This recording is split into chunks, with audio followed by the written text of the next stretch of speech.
নমস্কার।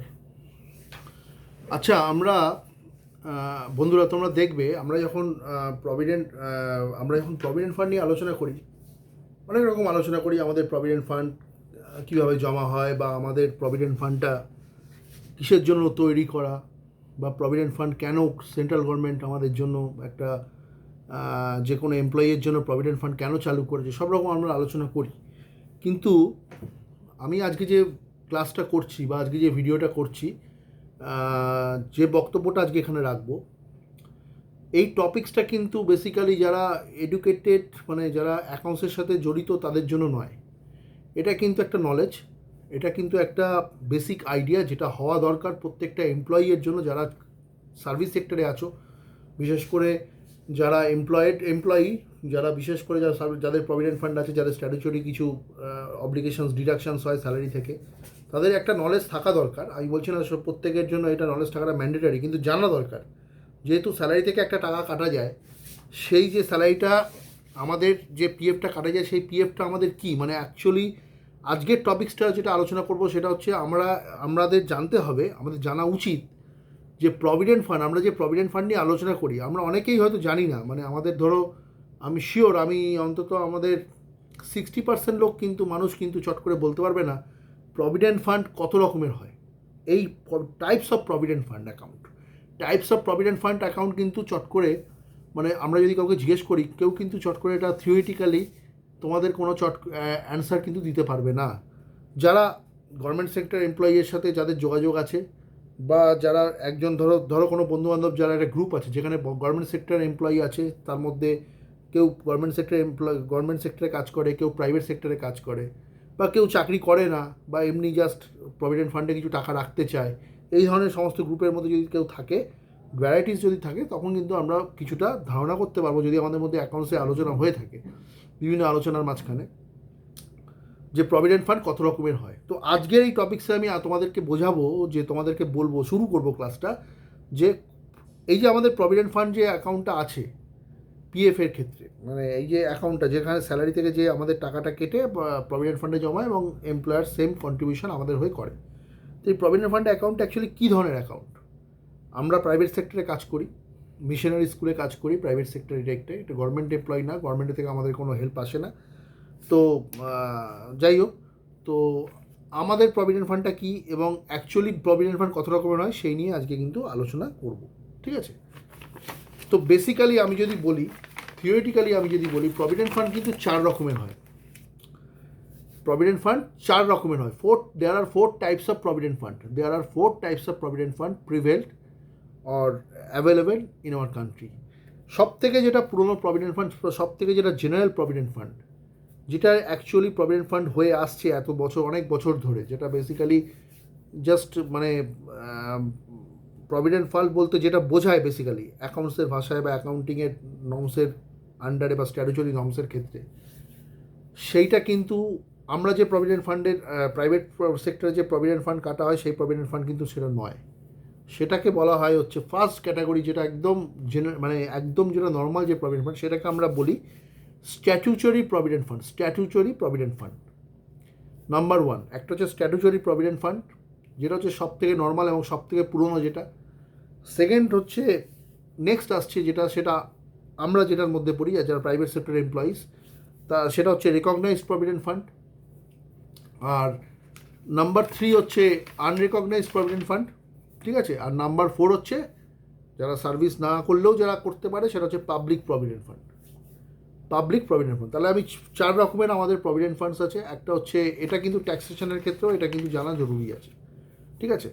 তো নাম্বার 1 হচ্ছে স্ট্যাটুটরি প্রভিডেন্ট ফান্ড, নাম্বার 2 হচ্ছে রেকগনাইজড প্রভিডেন্ট ফান্ড, নাম্বার 3 হচ্ছে আনরেকগনাইজড প্রভিডেন্ট ফান্ড, নাম্বার 4 হচ্ছে public provident fund. Statutory provident ফান্ডের মধ্যে কারা পড়ে? যারা গভর্নমেন্ট সেক্টর এমপ্লয়ি, মানে যারা গভর্নমেন্ট সেক্টরে যে সমস্ত মানুষ কাজকর্ম করেন, তাদের যে প্রভিডেন্ট ফান্ডটা হয় সেটাকে বলা হচ্ছে স্ট্যাটুটরি প্রভিডেন্ট ফান্ড, বা যেটা জেনারেল ভাষায় জেনারেল পাবলিক যেটা বোঝে, যারা অ্যাকাউন্টসের লোক নয় বা অ্যাকাউন্টস ক্যাটাগরিতে পড়ে না, যারা অন্যান্য অ্যাকাউন্টস মানে সার্ভিস করে, অন্য সেক্টরে কাজ করে, তারা যেটা জানে সেটাকে বলে জিপিএফ, মানে জেনারেল প্রভিডেন্ট ফান্ড হিসেবে জানে।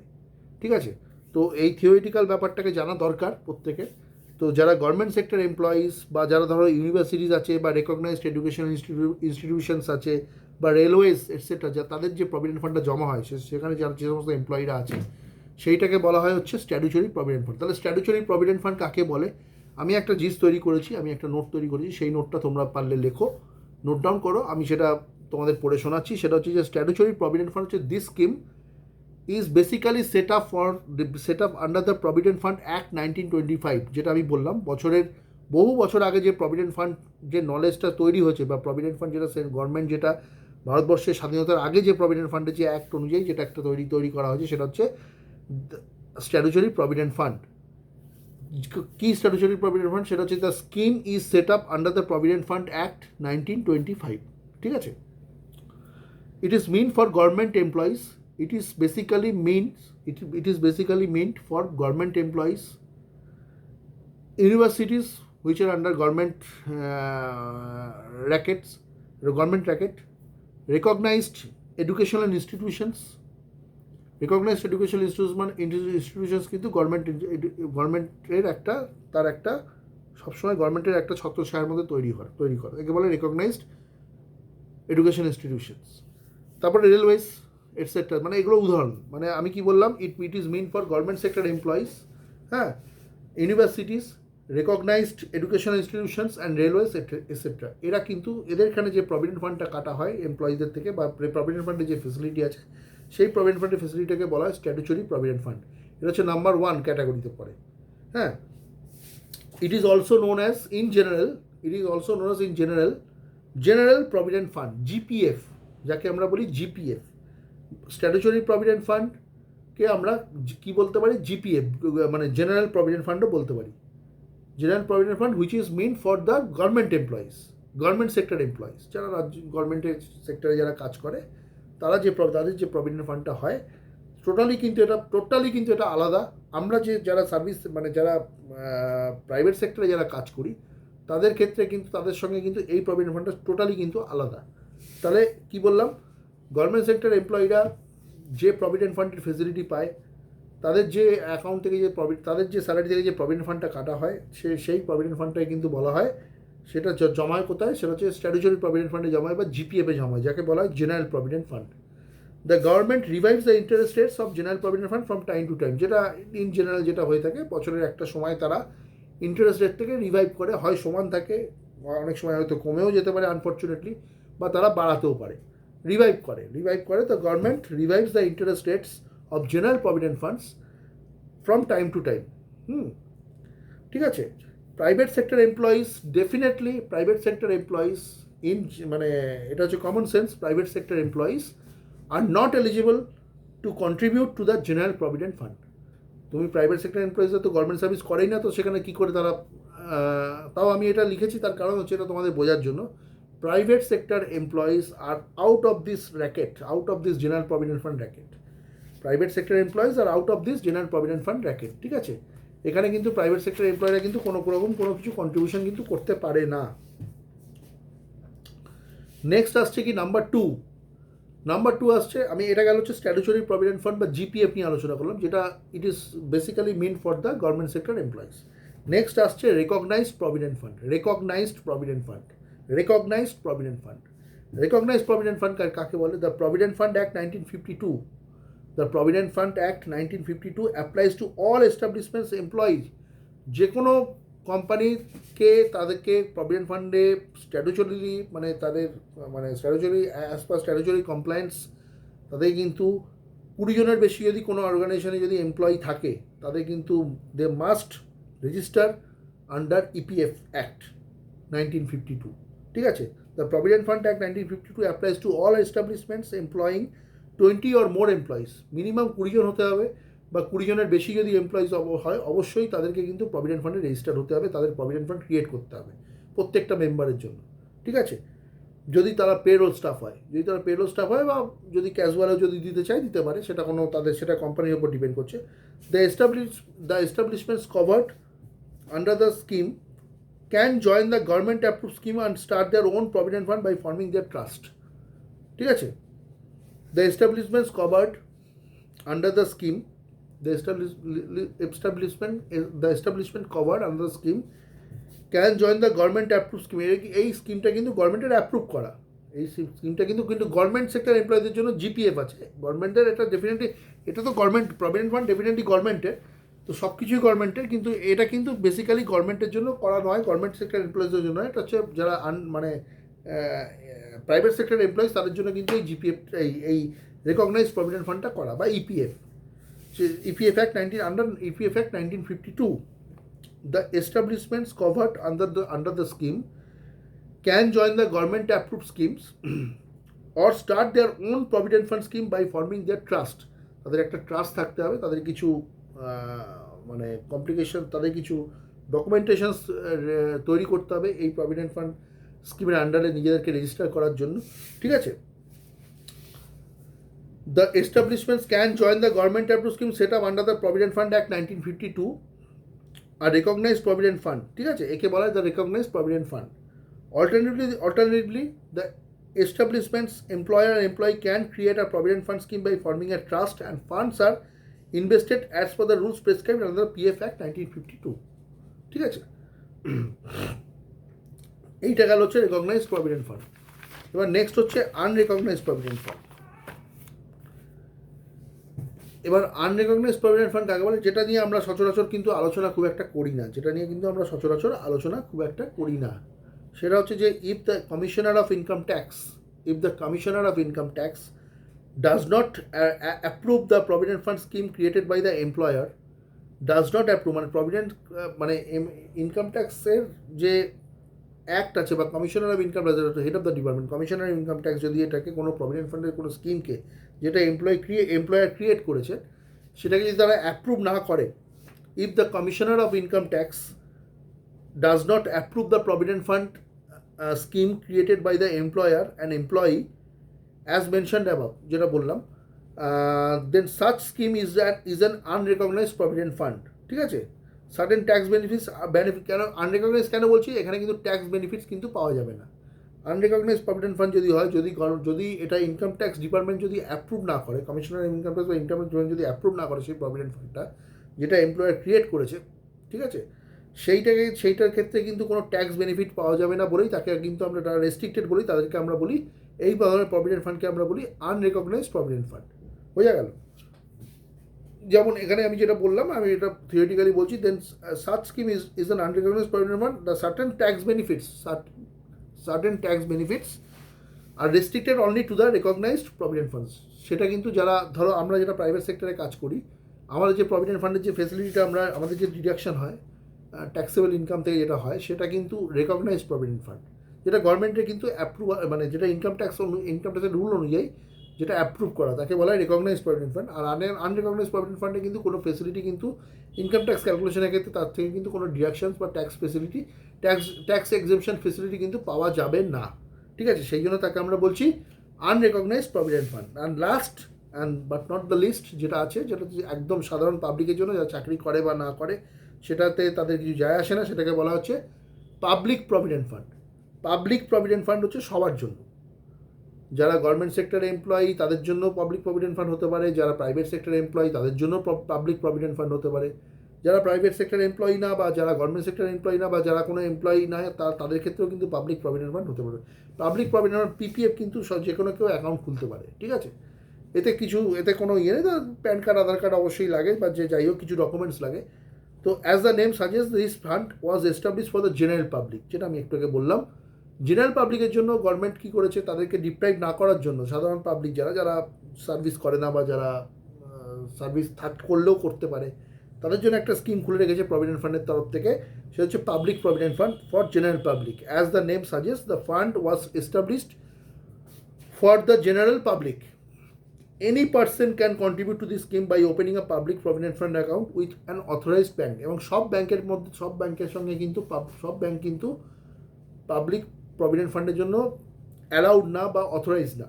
যে সমস্ত ব্যাংক অথরাইজড আছে, যেমন ডেফিনেটলি আমার পার্সোনালি আমার কানাডা ব্যাংকে পাবলিক প্রভিডেন্ট ফান্ড অ্যাকাউন্ট আছে, পিপিএফ অ্যাকাউন্ট আছে, এসবিআইতে থাকতে পারে, আরও বিভিন্ন রকম ব্যাংকে থাকতে পারে। সব ব্যাংকের কথা আমি জানি না, তো আমাকে সেটা জানতে হবে, আমি সেটা জানি না এই মুহূর্তে, তাহলে তোমাদের বলতে পারতাম কোন কোন ব্যাংক সেখানে, কিন্তু আমি যতদূর জানি যেটা একদম এই মুহূর্তে যেটা আমি জানি সেটা হচ্ছে যে এসবিআইতে তুমি একটা পিপিএফ অ্যাকাউন্ট খুলতে পারো, বা আমি যে কানাড়া ব্যাংকে আছি কানাড়া ব্যাংকে আমি পিপিএফ অ্যাকাউন্ট খুলতে পারি, বা যে কোনো গভর্নমেন্ট সেক্টর ব্যাংকে আমার মনে হয় পিপিএফ অ্যাকাউন্ট খোলা যায়, যদি আমি কোনো ভুল না বলে থাকি। যদি ভুল বলে থাকি বন্ধুরা, তাহলে কিন্তু আমাকে সেটা কমেন্ট সেকশনে অবশ্যই তোমরা কিন্তু লিখে জানাবে, না স্যার এটা ভুল বলছেন, ঠিক আছে?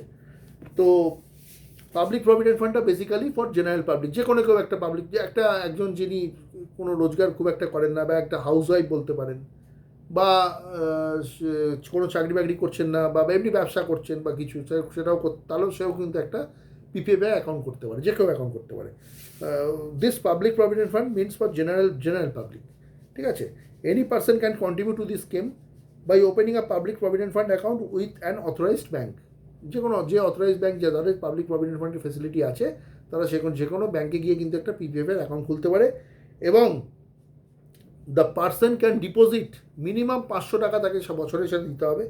Person can deposit an amount starting from 500 to 1,50,000 পার অ্যানাম। বছরে মিনিমাম 500 টাকা দিতে হবে, ম্যাক্সিমাম বছরে তুমি 1.5 লাখ টাকা কন্ট্রিবিউট করতে পারো, তার বেশি কিন্তু নয়। তুমি বছরে 500 টাকা দিতে পারো, তুমি সারা মাসে 500 টাকা করে দিতে পারো, মিনিমাম 500 টাকা দিতে হবে তোমাকে। 500 টাকার নিচে তুমি মনে করলে আমি 300 টাকা কন্ট্রিবিউট করলাম, না, পিপিএফে সেটা হবে না। পিপিএফে তোমাকে মিনিমাম কন্ট্রিবিউট করতে হবে সারা বছরে কিন্তু মিনিমাম 500 টাকা এবং ম্যাক্সিমাম 1.5 লাখ টাকা। আমি যেটা করি মাসে মাসে হয়তো করি, কিছু কিছু ক্ষেত্রে কিছু যখন আমার সেভিংস সবসময় সব মাসে সম্ভব হয়ে ওঠে না ডেফিনেটলি। তো সেক্ষেত্রে আমার কাছে যদি এক্সেস কিছু টাকা থাকে, 500 টাকা থাকে, আমি আমার পিপিএফ অ্যাকাউন্টে সেটা ফেলে দিই। আমরা অনলাইন করি, অনলাইন ফেসিলিটি কিন্তু পিপিএফে কিন্তু অনলাইনে কিন্তু টাকা ডিপোজিট করা যায়। সেইভাবে অ্যাপটা যদি আমরা যে ব্যাংকের যে অ্যাপ ডাউনলোড করছি, সেই অ্যাপ মোবাইলে অনেক ফেসিলিটি আছে, আমি কিন্তু মোবাইল থেকে টাকা ট্রান্সফার করি পিপিএফে। তো এই নয় যে আমাকে ব্যাংকে গিয়ে লাইনে দাঁড়িয়ে আমাকে টাকা ডিপোজিট করতে হবে আমার পিপিএফ অ্যাকাউন্টে, না, এখন সব ফেসিলিটি আমরা অনলাইনে পেয়ে গেছি। তো এটার যেমন ভালো দিকও আছে, আবার তেমনি অনেক খারাপ দিকও আছে, সেই ব্যাপারে আমি আসছি না এখন এই মুহূর্তে। তো আমার পিপিএফ অ্যাকাউন্ট আমরা কিন্তু অনলাইনে অ্যাকাউন্টটা করে রাখা সবথেকে ভালো। এবং আমি বলবো যারা প্রাইভেট সেক্টর এমপ্লয়িজ, যাদের স্যালারি খুব বেশি না, বা যাদের স্যালারি কম, বিশেষ করে যারা সার্ভিস স্টাফ যারা আছো, বা যারা ডি গ্রুপ স্টাফ ক্যাটাগরিতে যারা কাজ করো, তাদের কিন্তু মাস্ট এটা ইনকাম ট্যাক্সের ক্ষেত্রে কিন্তু এটা যারা হাই স্যালারিড পার্সেন্ট আছে তাদের ক্ষেত্রে যেমন পিপিএফটা করা খুব দরকার, কারণ ইনকাম ট্যাক্সের ছাড় আছে, ঠিক আছে? তেমনি কিন্তু ইনকাম ট্যাক্সের আওতায় যারা পড়ে না, বা ইনকাম ট্যাক্স র্যাকেটের মধ্যে যারা পড়ে না, যে সমস্ত এমপ্লয়িজরা, তাদেরও কিন্তু এই পাবলিক প্রভিডেন্ট ফান্ড অ্যাকাউন্ট কিন্তু খোলাটা খুব জরুরি। এটা আমার পার্সোনাল মতামত। এতে কী হবে, 500 টাকা করে রাখতে, মাসে যদি আমি 500 টাকা করেও রাখি, একটা সময় দেখা যাবে 500, 1000 করে রাখি, কোনো রকম যখনই আমার কাছে কোনো এক্সেস টাকা হলো, আমি পিপিএফ থেকে কিন্তু চট করে কিন্তু টাকা তুলতে পারবে না, পিপিএফ থেকে কিন্তু টাকা তোলা যায় না, ঠিক আছে? পিপিএফ থেকে কিন্তু টাকা তোলা যায় না, পুরো টাকাটা তোলা যাবে না, একটা বার থাকে, সেই জন্য ওই টাকাটা কিন্তু জমে থাকে। এবং পরে গিয়ে দেখা যাবে সেই টাকাটা এমন একটা জায়গায় চলে গেছে, যখন ভবিষ্যতে যদি আমার কোনো একটা অ্যাক্সিডেন্টাল কিছু একটা প্রয়োজন হয়ে যায়, বা কোনো রকম ফান্ড ডেফিসিয়েন্সি থাকে, বা টাকার দরকার হয়ে পড়ে, তখন ওই পিপিএফ কিন্তু আমাকে ওই টাকা দিয়ে হেল্প করবে। সেই জন্য পিপিএফের অ্যাকাউন্টটা কিন্তু করা খুব জরুরি। আমি বারবার করে বলছি, যারা আমার ভিডিও শুনছো, বা যারা আমার আমার ক্লাসগুলো দেখো ভালো করে, তারা কিন্তু যদি আমার ক্লাসগুলো দেখো, শোনো, যারা এখনও পর্যন্ত যারা পিপিএফে অ্যাকাউন্ট করেনি, যে কোনো একটা রেকগনাইজ ব্যাঙ্কে গিয়ে, যারা অথরাইজ ব্যাঙ্কে গিয়ে যেখানে পিপিএফ ফেসিলিটি একটা কিন্তু পিপিএফের অ্যাকাউন্ট তোমরা করে দাও। বিশেষ করে যাদের স্যালারি কম, আমি তাদের জন্য বলছি, এটা কিন্তু ইনকাম ট্যাক্সের যারা আওতার, ইনকাম ট্যাক্সের একটা ডিডাকশনস থাকে পিপিএফ, তাদের কথা আমি বলছি না, তারা তো করছে তাদের নিজেদের ট্যাক্স সেভিংসের জন্য, কিন্তু বেসিক্যালি সার্ভাইভ করার জন্য আমি যদি বলে থাকি, যেমন আমি নিজেও একটা পিপিএফ অ্যাকাউন্ট করেছি, আর সার্ভিস সেক্টরে, প্রাইভেট সেক্টরে কাজ করি, ভবিষ্যতে যদি কিছু টাকা আমি পাই সেটা আমার পক্ষে ভালো হবে ডেফিনেটলি। কারণ আমাদের ফিউচার অ্যাকচুয়ালি টোটালি আনসার্টেন। আমরা যারা প্রাইভেট সেক্টরে আছি, আমরা চলছি ঠিক আছে, কিন্তু আমাদের ফিউচার কিন্তু, আমরা গভর্নমেন্ট সেক্টর এমপ্লয়িজ না, যে গভর্নমেন্ট সেক্টর এমপ্লয়িজ যেমন রিটায়ারমেন্টের পরেও কোনো চিন্তা থাকে না ডেফিনেটলি, যে একটা হিউজ অ্যামাউন্টের পেনশন তাদের অ্যাকাউন্টে ঢুকে যায়। তো আমাদের ক্ষেত্রে কিন্তু সেই জিনিসটা হবে না। আমাদের 60 বছরের পরে কিন্তু যদি আমরা চাকরিতে থাকি, আমাদের যদি আমাদের অর্গানাইজেশন চাকরিতে রাখে, 60 বছর পর রিটায়ারমেন্ট হয়ে গেলে, তখন কিন্তু আমাদের একটা লামসাম, আমাদের সার্ভাইভ করার জন্য কিছু টাকা দরকার হয়ে পড়বে ডেফিনেটলি। তখন কিন্তু আমাদের একটা ফান্ড থাকা খুব দরকার। যদি আমরা এখন থেকে সেই ফান্ডটা ক্রিয়েট না করি, তাহলে কিন্তু ভবিষ্যতে আমাদের কিন্তু খাওয়া পড়ার প্রবলেম হবে, যারা কিন্তু প্রাইভেট সেক্টরে কাজ করে। সেই জন্য পিপিএফে অ্যাকাউন্ট খোলাটা কিন্তু খুব জরুরি। তো আমি এই পিপিএফ অ্যাকাউন্টের ব্যাপারটা আরেকবার তোমাদের বলে রাখি। As the name suggest, the fund was establish for the general public, total general people of the country. Any person can contribute to this scheme by opening a public provident fund account with an authorized bank. ঠিক আছে? The person can deposit an amount starting from 500 to 1,50,000 per annum. The corpus of the PPF can be fully withdrawn after the completion of 15 years. যেটা আমি বললাম যে এখানে কিন্তু টাকা তোলার অনেক বার আছে। পিপিএফ থেকে কিন্তু হঠাৎ করে আমি টাকা তুলতে পারবো না। পিপিএফ থেকে হঠাৎ করে কিন্তু আমি টাকা তুলতে পারবো না। তাহলে কেন টাকা তুলতে পারবো না? সেটার জন্য সেই জন্যই কিন্তু পিপিএফ, এইখানে কিন্তু পিপিএফ এটা একটা বিশাল ফেসিলিটি। টাকাটা কিন্তু তাহলে জমে থাকছে, আমি যেখান থেকে তুলতে পারবো না টাকাটা জমছে, আমারই টাকা আমার জমছে, আমি এখন তুলতে পারছি না, কিন্তু 15 বছরের আগে কিন্তু আমি পিপিএফ থেকে পুরো টাকাটা কিন্তু তুলতে পারবো না। তো এই গেল প্রভিডেন্ট ফান্ডের different kind of provident funds বা প্রভিডেন্ট ফান্ডের বিভিন্ন টাইপ। তাহলে 4 রকমের প্রভিডেন্ট ফান্ড আছে বন্ধুরা, যেটা জিস্ট আমি বলে রাখি। একটা হচ্ছে statutory provident fund, which is meant for the government employees, which is basically the most old provident fund scheme. Statutory provident fund কে আমরা বলি GPF, general provident fund. Next আসছে রেকগনাইজ প্রভিডেন্ট ফান্ড, যেটা public sector এই private sector এমপ্লয়িজদের জন্য, যেটা fully available, যেখানে tax benefits পাওয়া যায়, যেখানে সেটাকে আমরা রেকগনাইজ কেন বলি, যেখানে ট্যাক্স বেনিফিটস আমরা পেতে পারি বা ইনকাম ট্যাক্সের যেটা অ্যাপ্রুভড। ঠিক আছে? আরেকটা হচ্ছে আনরেকগনাইজ প্রভিডেন্ট ফান্ড, যেটা ইনকাম ট্যাক্স অ্যাপ্রুভ করে না। আনরেকগনাইজ প্রভিডেন্ট ফান্ড কিন্তু ইনকাম ট্যাক্স অ্যাপ্রুভ করে না। আরেকটা হচ্ছে যে public provident fund, which is meant for the general public. যে কোনো কেউ একটা 500 টাকা দিয়ে, বছরে একটা 500 টাকা দিয়ে একটা পিপিএফে কিন্তু অ্যাকাউন্ট খুলতে পারে। সেটা হচ্ছে যেটা হচ্ছে পাবলিক প্রভিডেন্ট ফান্ড। তো এই গেল 4 রকমের প্রভিডেন্ট ফান্ড। নেক্সট ক্লাসে আমি এরই ব্যাপারে আরও কিছু আলোচনা করব। আজকের ক্লাসটা এই পর্যন্তই। নমস্কার।